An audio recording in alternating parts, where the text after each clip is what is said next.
The signal lamp on the corvette's bridge was flashing again. Another merchant ship hit. The officer of the watch on HMS Vetch could see the orange glow 2 miles to starboard, a tanker breaking apart, her cargo of aviation fuel painting the Atlantic black and gold.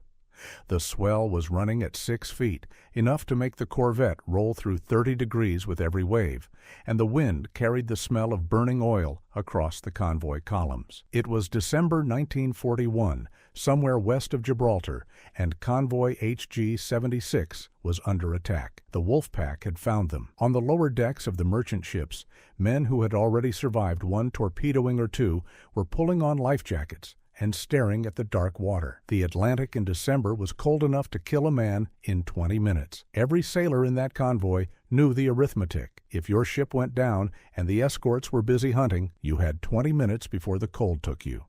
And the escorts were always busy hunting. But this convoy was different. On the bridge of the sloop HMS Stork, a tall, quiet commander was watching the same fire, and he was not afraid. He had waited 2 years for this moment. 2 years behind a desk while the Atlantic bled. 2 years watching other men fail at the job he had trained his entire career to do.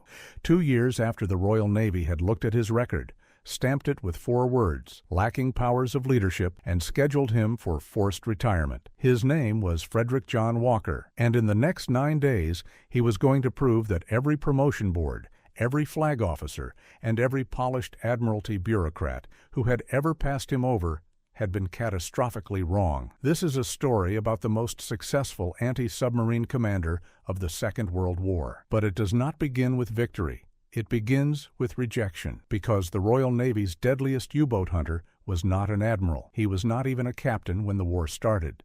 He was a commander that the service had tried to throw away twice. Walker was born on the 3rd of June, 1896, in Plymouth, the second son of Commander Frederic Murray Walker, Royal Navy. Naval blood ran deep. He entered the service on the 15th of June, 1909, a 13-year-old cadet at the Royal Naval College, Osborne, then Dartmouth. He was not just competent, he was exceptional. Cadet captain, top student, boxing champion.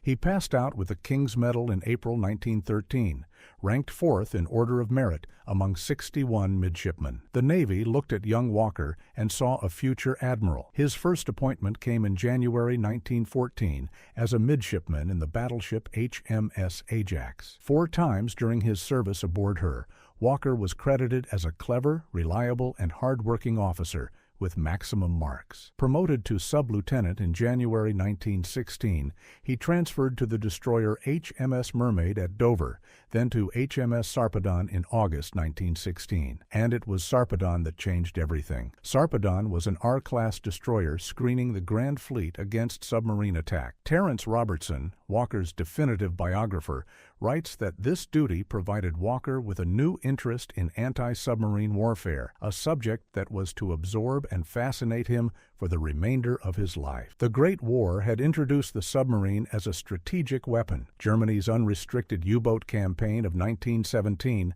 had nearly starved Britain into surrender.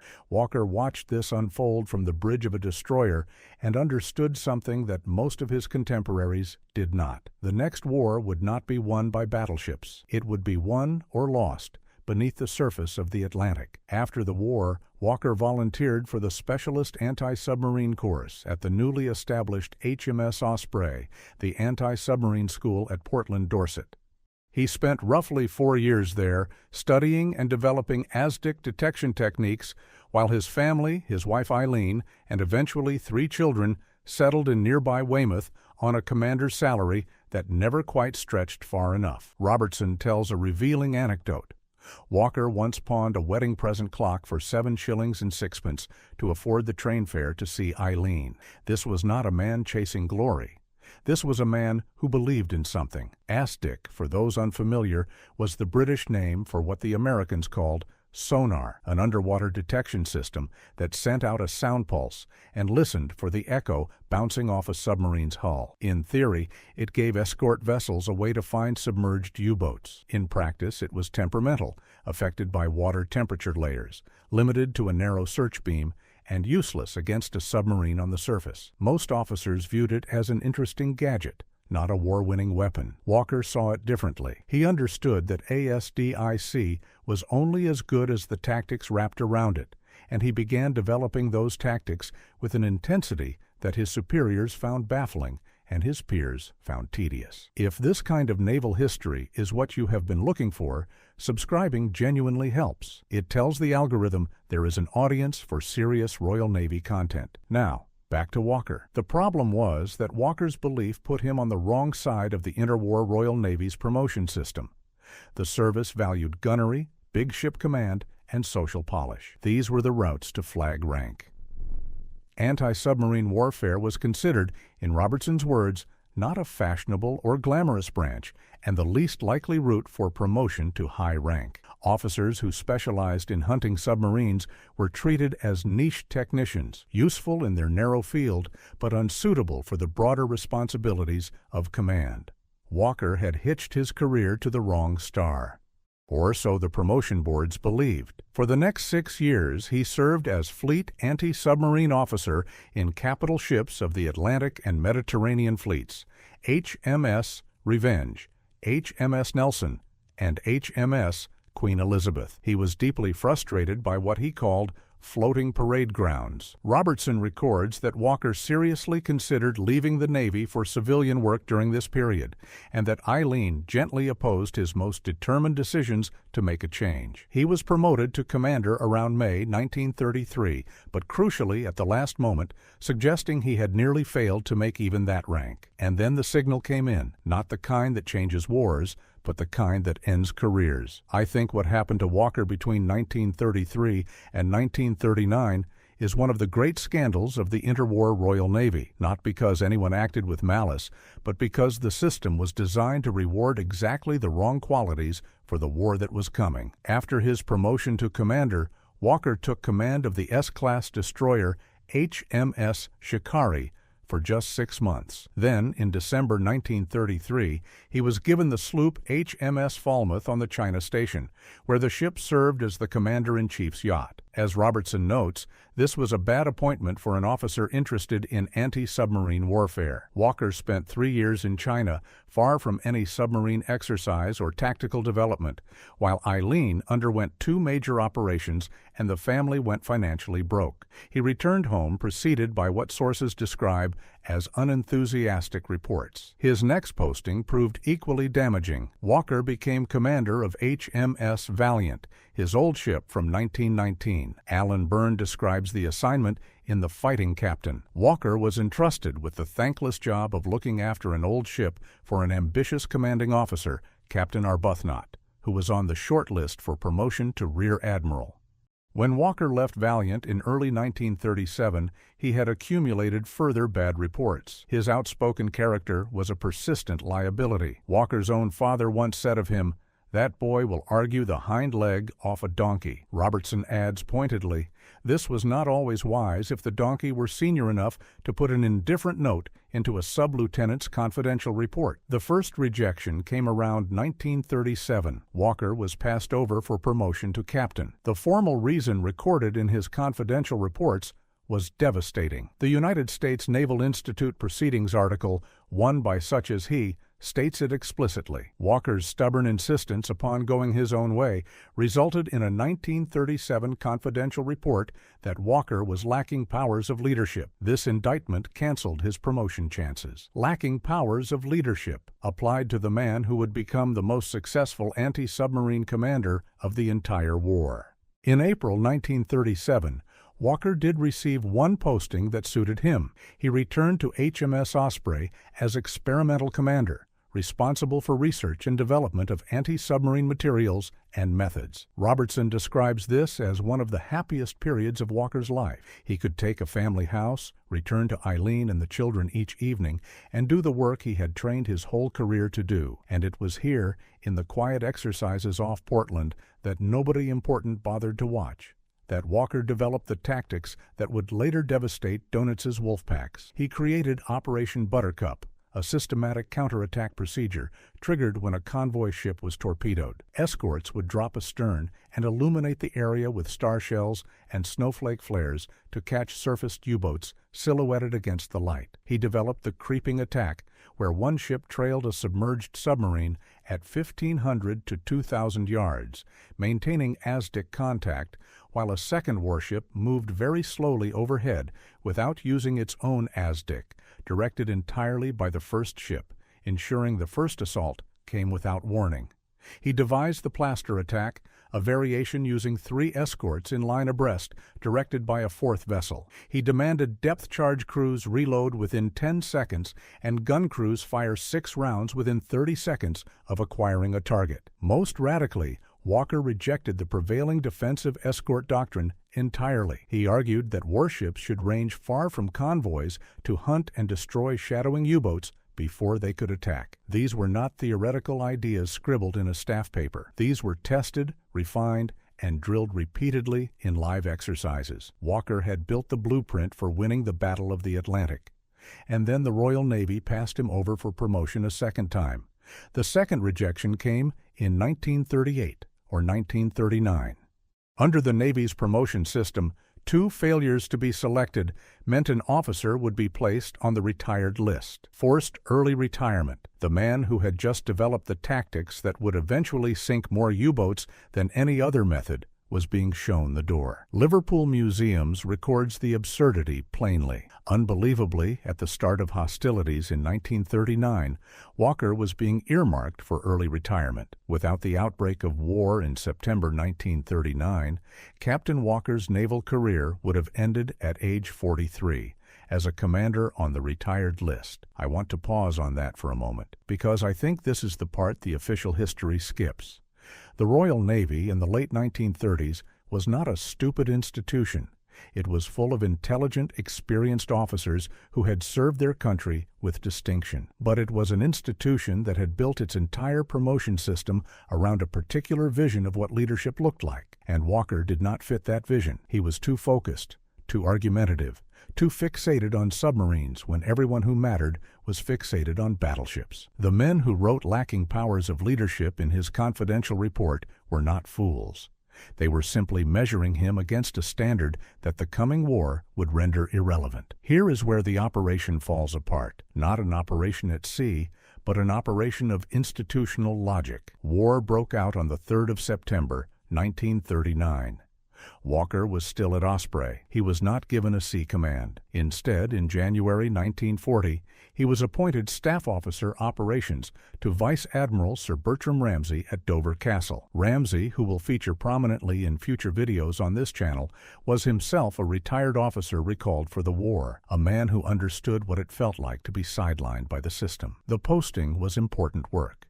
During the Dunkirk evacuation, Walker played a significant staff role in planning and coordination, earning a mention in dispatches, but it was not what he wanted.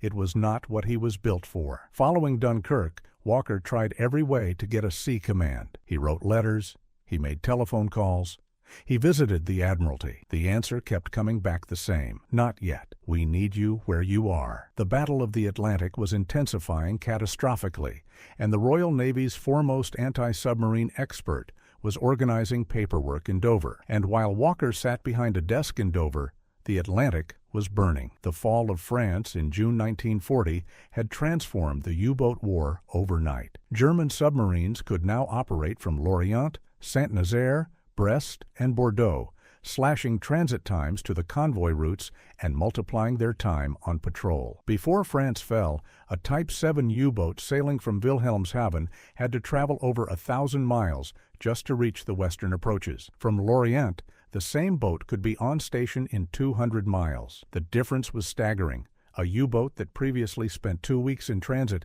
now had 2 extra weeks of hunting. The first happy time had begun, die Glückliche Zeit, as the U-boat crews called it. In July 1940 alone, U-boats sank nearly 284,000 tons of Allied shipping. By October, that figure had risen to 352,000 tons, the peak month of the entire war to that point. Between July and October 1940, 282 Allied ships totaling nearly 1.5 million tons went to the bottom. That is roughly 2 ships every single day for 4 months. The 3 great aces were running wild. Otto Kretschmer in U-99, 44 ships, 266,000 tons, the top scorer of the entire war.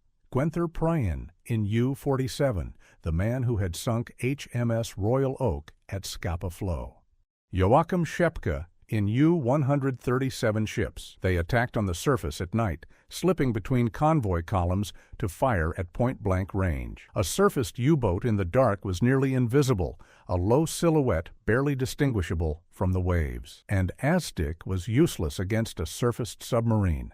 The system was designed to detect submerged contacts. If the enemy stayed on top, the escorts were blind. Britain managed to sink just 3 U-boats in the 7 months from September 1940 to March 1941. 3. In the same period, U-boats destroyed hundreds of ships and killed thousands of merchant seamen. The exchange rate was catastrophic, and the escort groups assigned to protect convoys were too few, too slow, and too poorly trained to change it. Most escort commanders had never practiced coordinated anti-submarine tactics.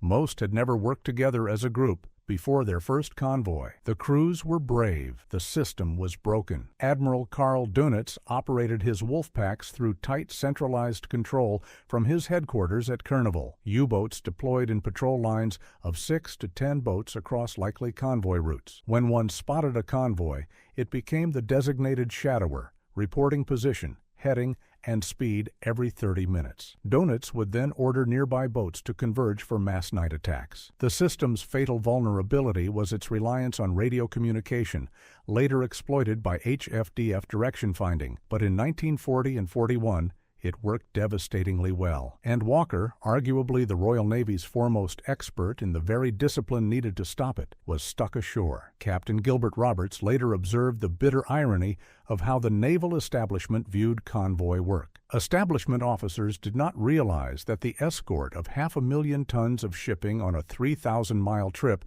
through nearly every known hazard is a task very worthy of a commander in the Royal Navy.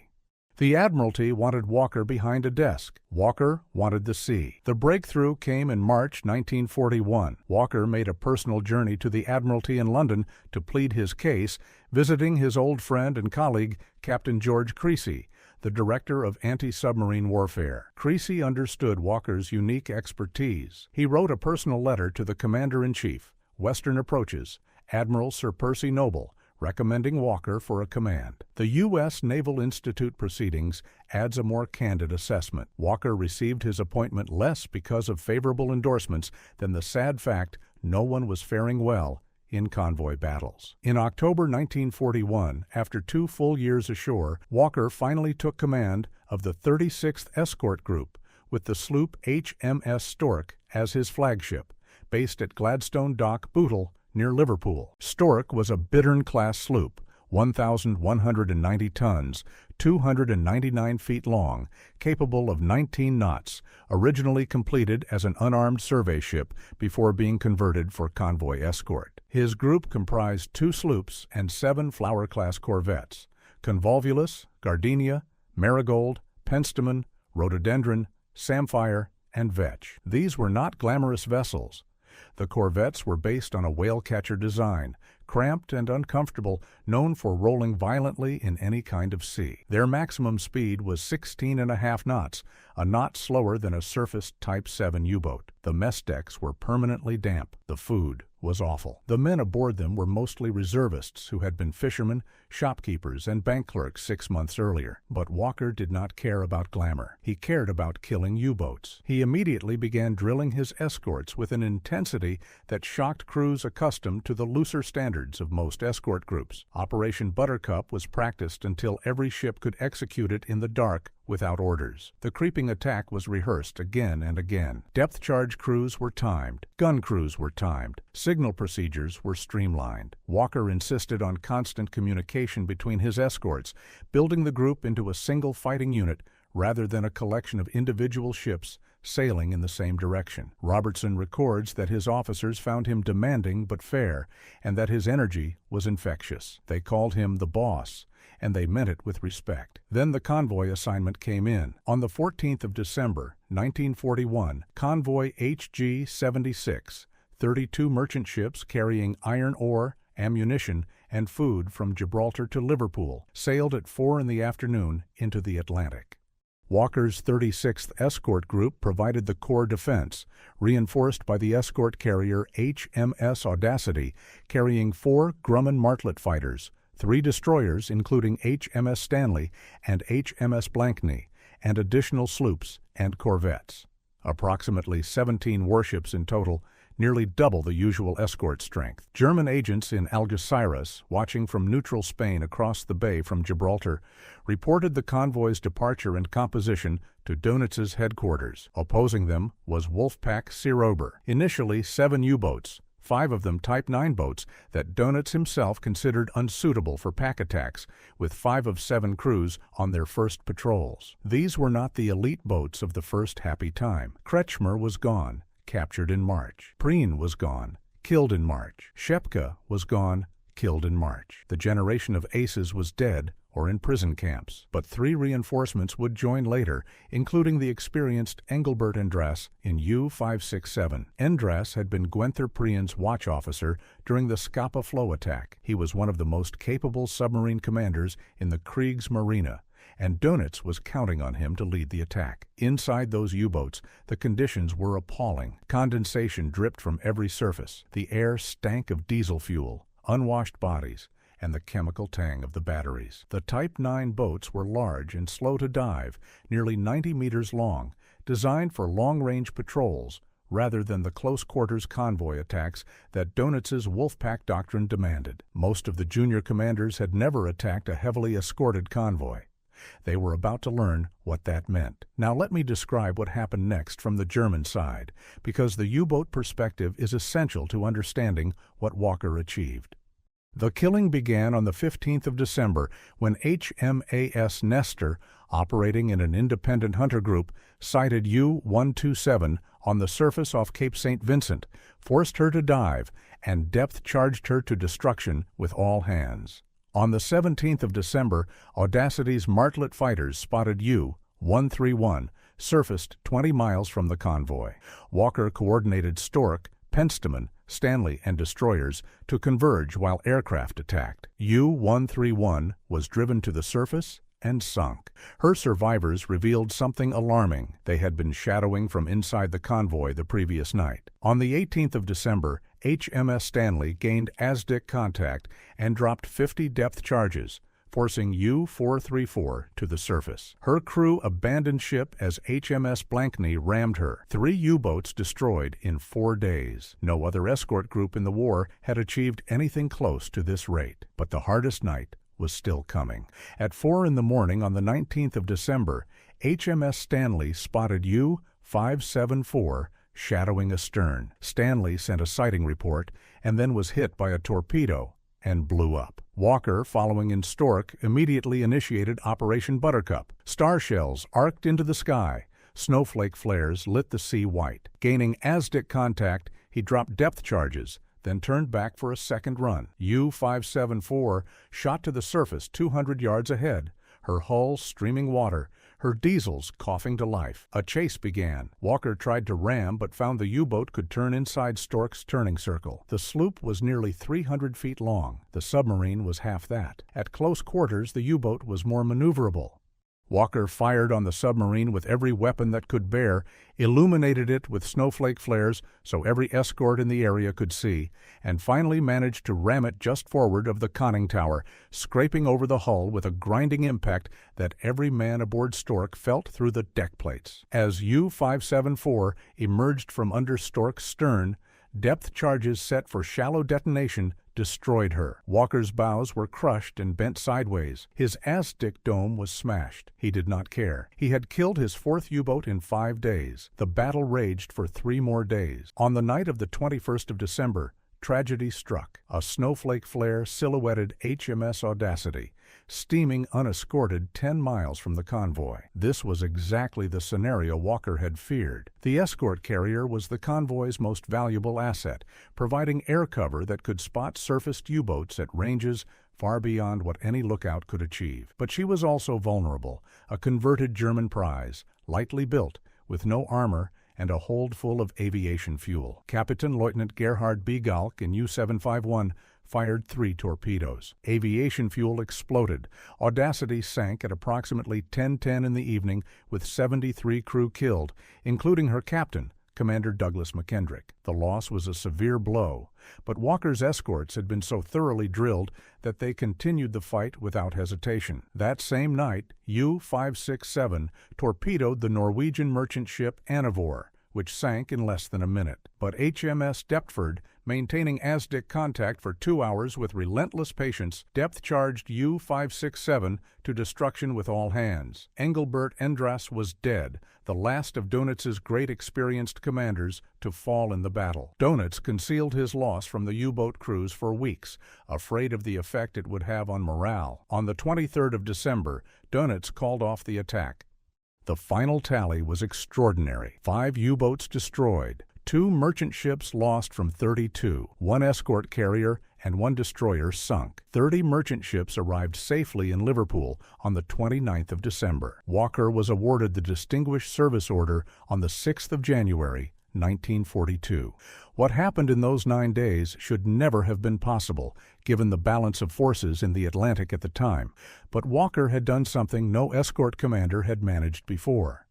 He had taken the Wolfpack Doctrine, Dönitz's masterpiece of coordinated submarine warfare, and broken it by attacking into the teeth of it rather than defending passively. Every tactic he used, Buttercup, the coordinated surface hunts, the aggressive pursuit of contacts, he had developed at Osprey in the exercises that the promotion boards had never considered important enough to notice. I think Walker's victory with Convoy HG-76 was the most important single escort action of the entire Battle of the Atlantic, not because of the numbers, though 5 U-boats destroyed in 9 days was unprecedented, not because of the tactics, though every innovation Walker employed was adopted fleet-wide within months, but because it proved something that the Admiralty had refused to believe for 3 years, that the U-boat could be beaten, that the Wolfpack was not invincible. That convoy defense did not have to be passive. Correlli Barnett, in Engage the Enemy, more closely describes HG-76 as a turning point in the tactical war against the U-boat. And I agree with that assessment, but I would go further. What Walker demonstrated in those 9 days was not just a tactical method, it was a philosophy of command.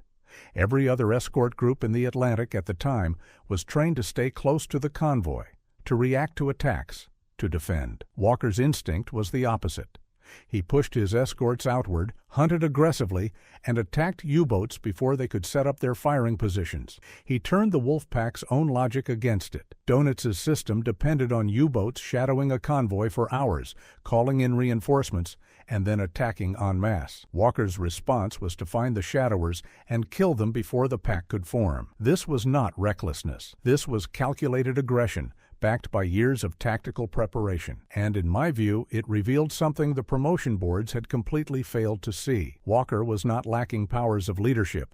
He was a different kind of leader, one whose authority came not from social grace or career maneuvering, but from total mastery of his subject and an absolute willingness to put himself in the most dangerous position on the battlefield. The systemic failure was not personal malice. The interwar Royal Navy simply could not recognize that its next war would be won not by battleship admirals, but by a commander in a converted survey sloop, hunting submarines with tactics he had perfected in exercises nobody important bothered to watch. The system valued social polish, career orthodoxy, and the right kind of ambition. Walker had none of these. He had conviction. After HG-76, Walker's career trajectory reversed completely. He commanded the 36th Escort Group through most of 1942, then spent a frustrating stint ashore as Captain D. Liverpool before Admiral Sir Max Horton, the new Commander-in-Chief Western Approaches, gave him exactly what he wanted: command of the 2nd Support Group from HMS Starling,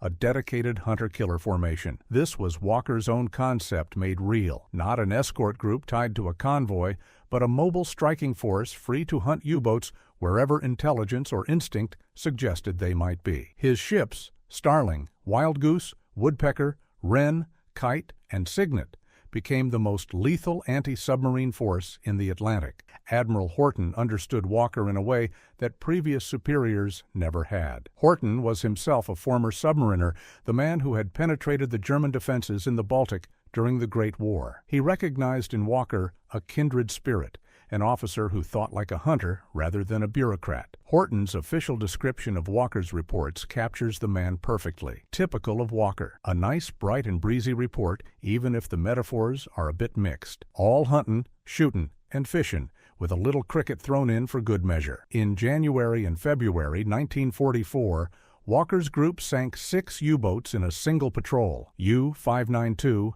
U-762, U-238, U-734, U-424, and U-264. The First Lord of the Admiralty greeted them personally at Gladstone Dock. Walker's seniority as captain was backdated from the 30th of June, 1942, to the 30th of June, 1940, the Admiralty's explicit acknowledgement that the pre-war promotion boards had been wrong. The U.S. Naval Institute notes that this represented full restoration of Walker's original seniority, obliterating forever the official record that Johnnie Walker was lacking powers of leadership. Under Walker's personal command, 20 U-boats were destroyed, more than any other British or Allied commander. HMS Starling alone accounted for 15 kills, unmatched by any single ship of any nation in either World War. He received the C.B., Companion of the Order of the Bath, and an unprecedented 4 Distinguished Service Orders,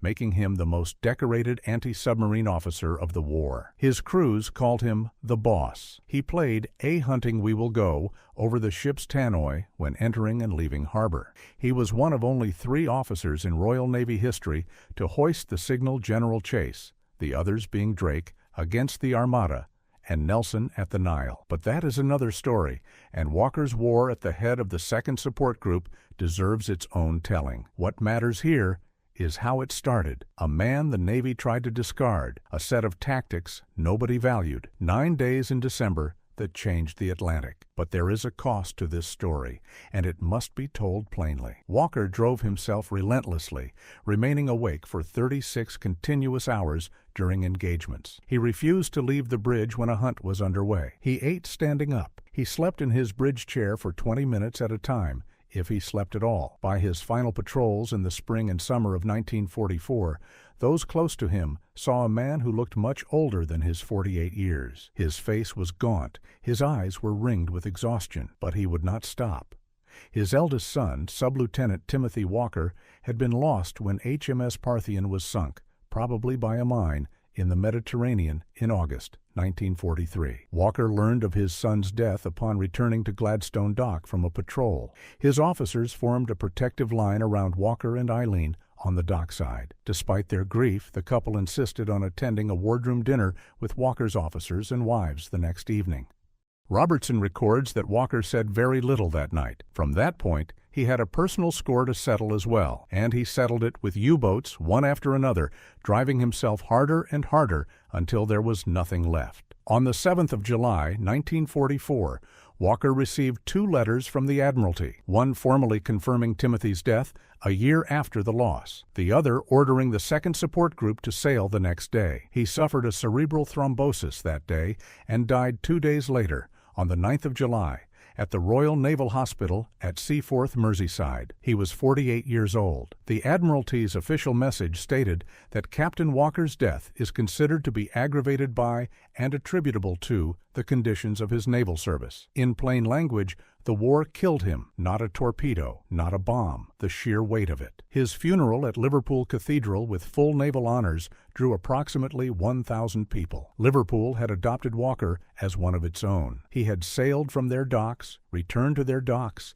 and the city had watched his war unfold in real time. A naval procession escorted his coffin through the streets of Liverpool to the pier head, where the destroyer HMS Hesperus carried it for burial at sea in Liverpool Bay. Most of the naval personnel who manned the procession were from the Royal Canadian Navy. Walker's own group had already steamed out for combat. Even in death, the boss went to sea ahead of them. In 1950, the Admiralty issued a statement that captured the extraordinary arc of his career in a single sentence. Captain Walker, more than any other, won the Battle of the Atlantic, the man who was lacking powers of leadership. 20 U-boats destroyed, tactics adopted by every escort group in the fleet, the most decorated anti-submarine officer of the war, 4 distinguished service orders, the companion of the Order of the Bath. A funeral with full naval honors at Liverpool Cathedral, and a burial at sea in the waters he had fought to keep open. I keep coming back to that phrase, lacking powers of leadership, written by an officer who probably never saw a depth charge explode,